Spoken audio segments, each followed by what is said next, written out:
Ntozake Shangaze for colored girls who have considered suicide. When the Rainbow is Enough is a groundbreaking 1975 Korea poem, a unique fusion of poetry, music, dance, and drama that centers the experiences of Black women in America. Through a series of interwoven monologues and poems, performed by 7 women identified only by colors, Shang presents a tapestry of Black female identity, exploring themes of love, abandonment, rape, abortion, domestic violence, sisterhood, and self-empowerment. The work defies categorization. It is not a traditional play, nor a collection of poems in the conventional sense. Instead, it is a performative collage of voices, emotions, and movement, creating a collective narrative that is as politically radical as it is artistically innovative.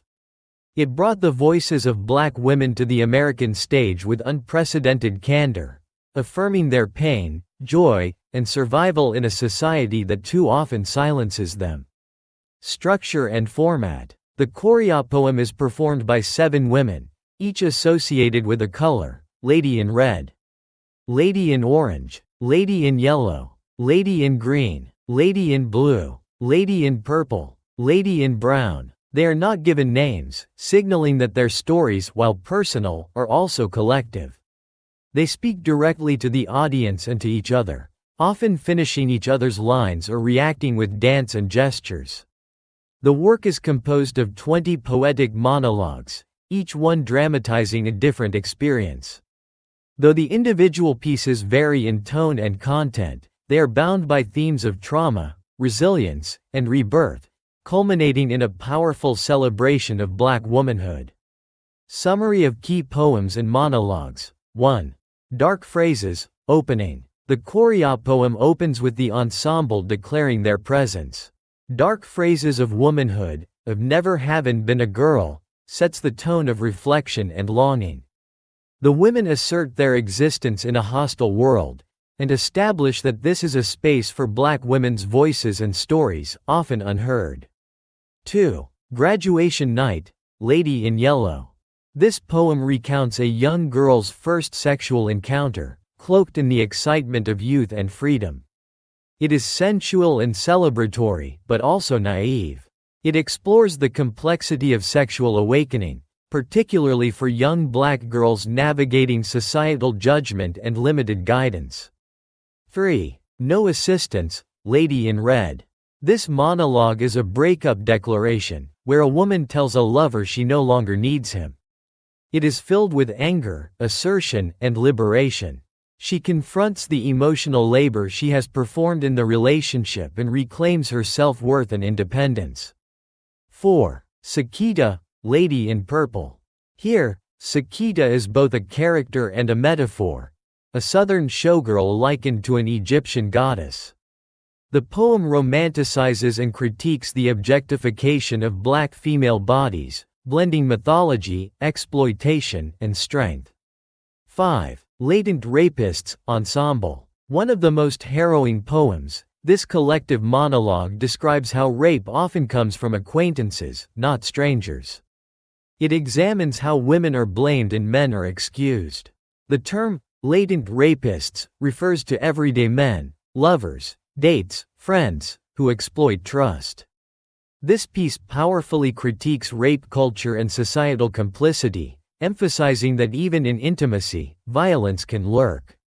6. Abortion, Lady in Blue. This monologue captures the anguish and guilt of a woman undergoing an abortion, dramatizing the silence and shame that often surround it. The woman addresses her unborn child, grappling with sorrow, economic hardship, and emotional devastation. The poem challenges the audience to empathize with the emotional toll of reproductive decisions, especially for poor Black women. 7. Somebody Almost Walked Off Wid All of My Stuff, Lady in Green. This poem is an anthem of assertion and reclamation. The speaker accuses a former lover of stealing her essence, not material possessions, but her identity, dreams, and selfhood. It's a metaphor for the ways Black women are erased or diminished in romantic relationships and in broader culture. By naming the theft, The speaker regains her power. I want my stuff back. 8. A Night with Beau Willie Brown, Lady in Red. This is the emotional and narrative climax of the Korya poem. A woman recounts how her abusive partner, Beau Willie Brown, in a fit of rage and desperation, drops their 2 children out of a window to their deaths. This monologue confronts the intersection of domestic violence, poverty, and mental illness. The speaker is devastated, traumatized, but still standing. It's the darkest moment in the Korya poem and crystallizes the play's central themes: violence against black women, survival, and the cost of love. 9. I Found God in Myself, Closing Ensemble. The play ends with a collective affirmation. After recounting trauma, betrayal, and despair, the women come together in a ritual of healing and rebirth. The famous final lines, "I found God in myself, and I loved her fiercely," represent a reclamation of self-love and spiritual agency.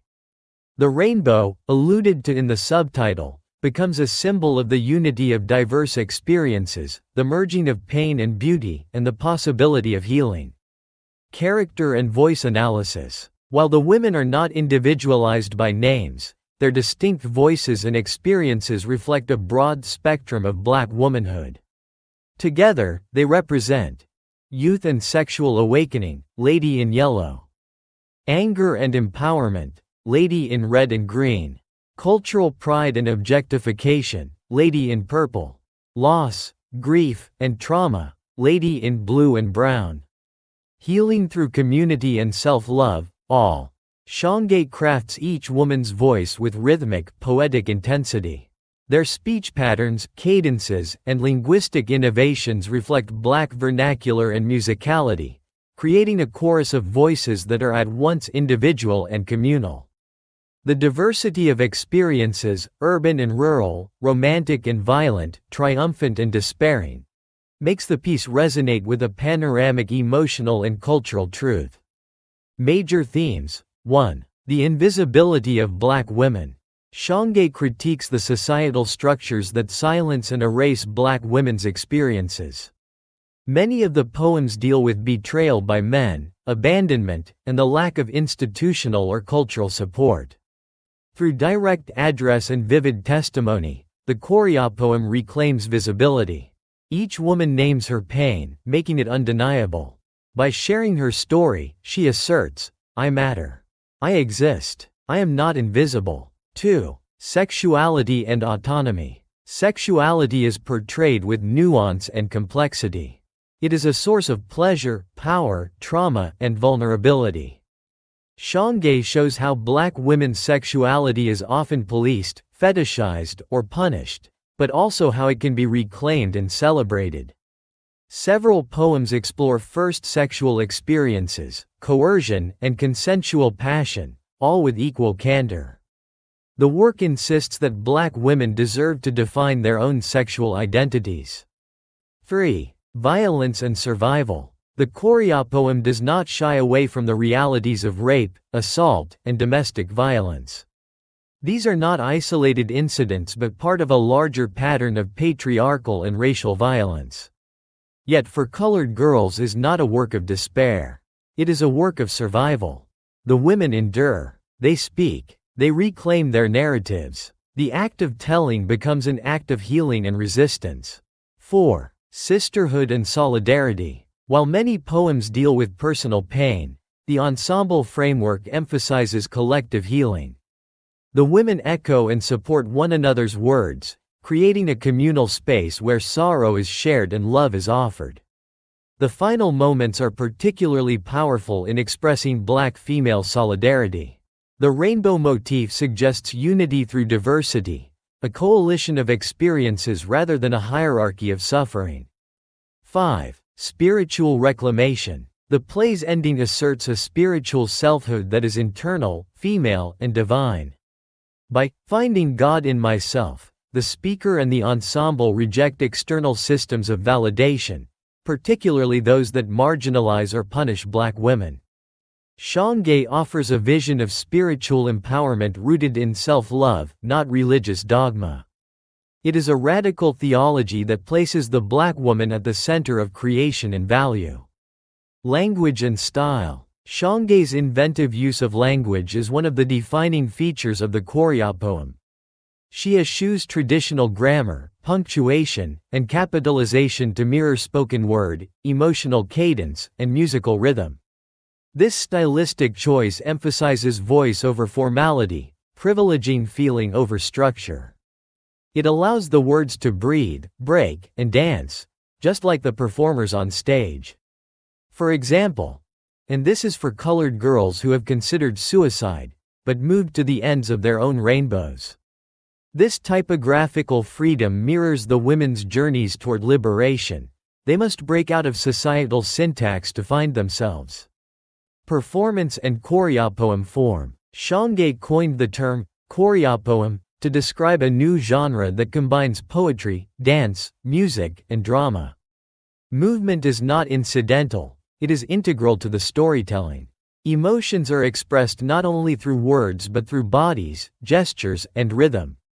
This form reflects the African diasporic tradition of oral storytelling, where narrative, music, and dance are inseparable. It also disrupts Western theatrical conventions, which often isolate dialogue from movement. In performance, for colored girls becomes a ritual of healing, drawing the audience into a shared emotional and cultural space.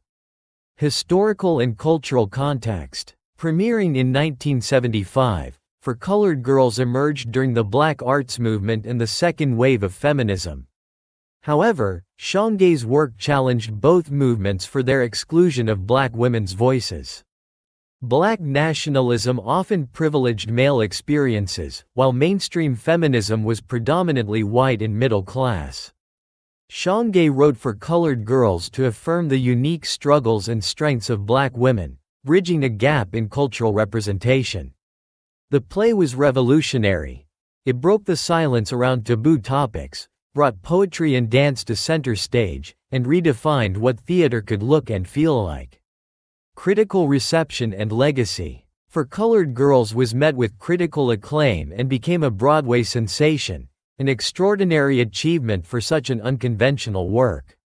It has been adapted into various formats, including a 2010 film adaptation directed by Tyler Perry, widely debated for its changes.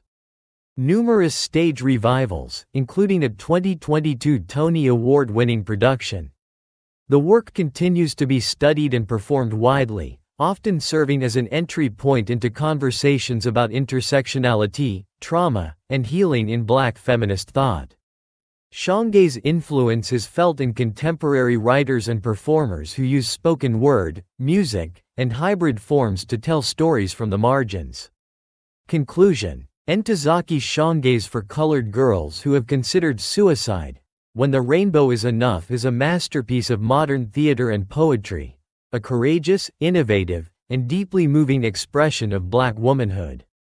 Through its unapologetic honesty and lyrical power, it gives voice to pain that is often ignored and celebrates survival that is too often unsung. The Korya poem insists that telling one's story is an act of power, and that healing is possible when women stand together, name their wounds, and claim their worth. It is both a lament and a liberation, a rainbow drawn from the storm.